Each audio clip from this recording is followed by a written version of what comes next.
subscribe to my channel. Warning: this story is based on real events. Any illegal cosmetic surgeries may endanger your life. Always ensure you choose a licensed and reputable clinic. Do not fall for low prices. My name is Chen Yue, an ordinary bank teller.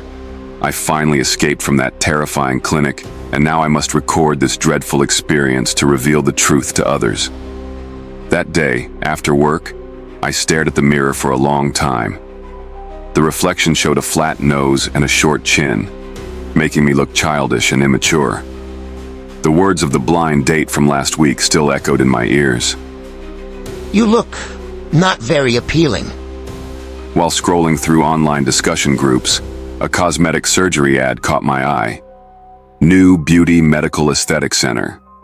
Special offer: full facial surgery for only 30,000 yuan, including post-operative care. After saving 3 months' salary, I finally mustered up the courage to make an appointment. The clinic was in an old commercial building. The hallway lights flickered, and the walls were plastered with before and after surgery photos. But the smiles in those after photos looked stiff and unnatural. The air was thick with a pungent disinfectant smell, mixed with a stench that was both metallic and chemical-like, sharp enough to make me wince. At the reception desk sat a nurse whose skin was unnaturally white, as if covered with a thick layer of wax. Most eerie was her smile, her mouth stretched so high it nearly reached her ears. When she spoke, her facial muscles barely moved. Miss Chen, She said softly, her voice sickly sweet. your features are actually quite delicate, just needing a bit of adjustment. Our hospital offers an exclusive bioactive reconstruction technology, imported from Europe. It can rejuvenate your skin to baby-like softness. She handed me a stack of glossy photos. These are our success stories. See this client? Her situation was just like yours, and now she's completely transformed. Our technology doesn't just alter appearance, it improves skin texture at the cellular level. Right now, we're offering a VIP package including facial surgery and a Youth Forever Care program. The care program uses our proprietary stem cell nutrient serum. She whispered conspiratorially. Even Hollywood stars come to us. Look at our nurses, aren't they all so fair and smooth?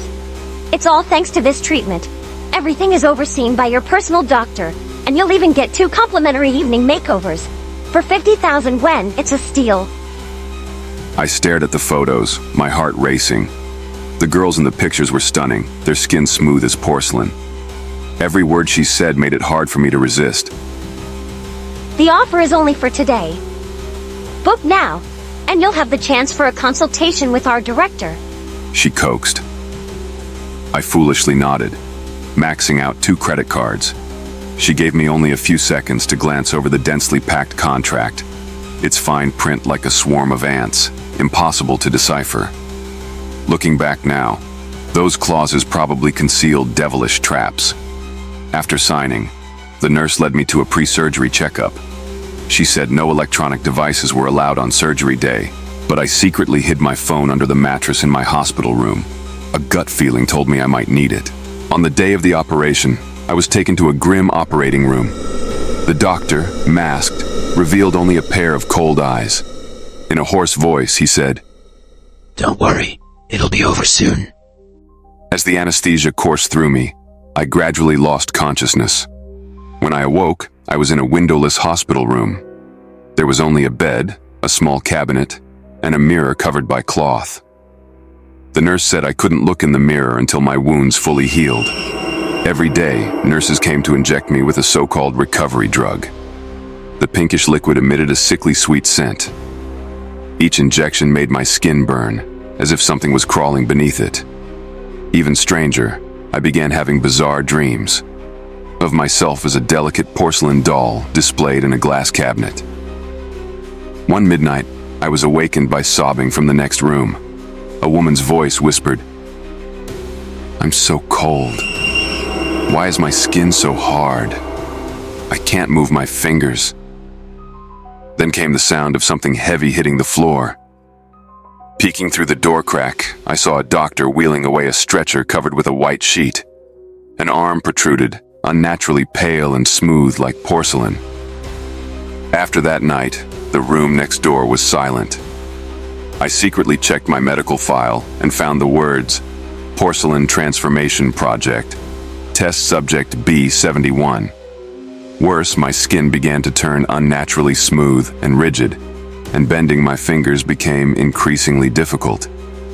When I looked in the mirror, my face no longer had the texture of flesh, but was cold and smooth like porcelain. I suspected the clinic wasn't performing cosmetic surgeries, but transforming patients into some kind of living art. I guessed the missing patients had become exquisite dolls, displayed in a private collection. On my 10th day there, I discovered the horrifying truth. That day, when the nurse came to inject me with the pink liquid, I pretended to fall asleep. Once she left, I followed her to the basement. What I saw was unforgettable. The basement housed dozens of operating tables, each holding an anesthetized patient. Their faces were wrapped in gauze, their skin glistening unnaturally, just like the missing patient next door. A group of doctors in white coats busied themselves around one table.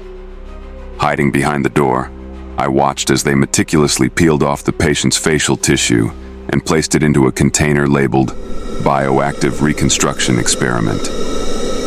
A row of large freezers caught my eye. Through the glass doors, I saw neatly arranged human face specimens, each tagged with a number. Remembering the Porcelain Transformation Project, Test Subject B71 on my file, I felt a chill down my spine.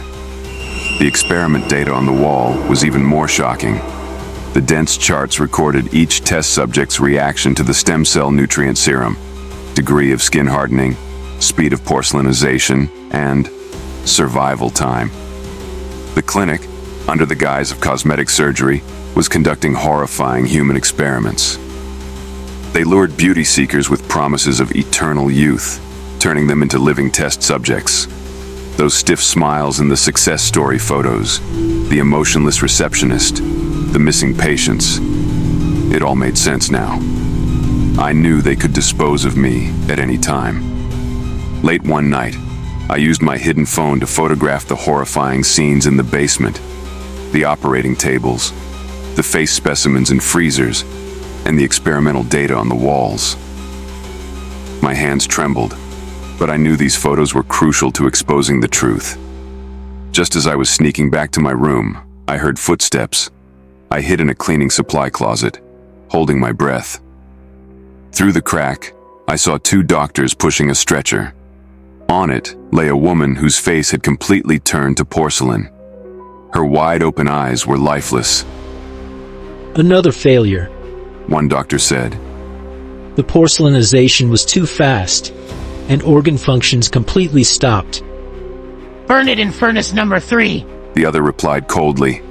Mark it in the records. Test subject C47. Survival time 72 hours. Once they left, I dared to emerge. But as I reached the stairs, I ran into the night shift nurse.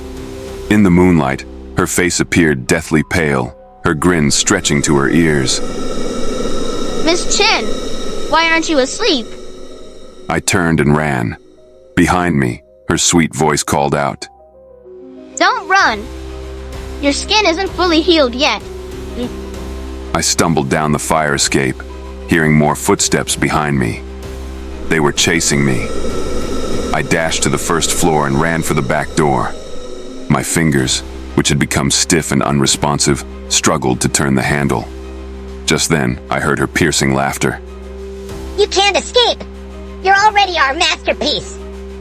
Finally, I burst through the door and called the police. But by the time they arrived, the clinic was abandoned, leaving only medical waste and a foul stench. They found the basement, but it was emptied, with only broken equipment remaining. All evidence, including the photos on my phone, had mysteriously vanished. 3 months have passed, but the memory of the clinic's horrors haunts me. Every morning, I check to ensure I'm still flesh and blood. Though my skin didn't fully porcelainize, it's unnaturally smooth and cold, like synthetic material. My finger joints grow stiffer by the day. Doctors say the changes might be irreversible. Worse, I've started seeing people from the clinic around the city. The emotionless receptionist appears at subway stations. The nurse's eerie grin flashes in shopping mall mirrors. Sometimes I receive texts from unknown numbers. Miss Chen, it's time for your skin checkup. Most terrifying, I've discovered more clinics like this one online. They use the same scripts, similar decor, and even identical receptionists. Whenever I try to expose the truth, my posts are swiftly deleted.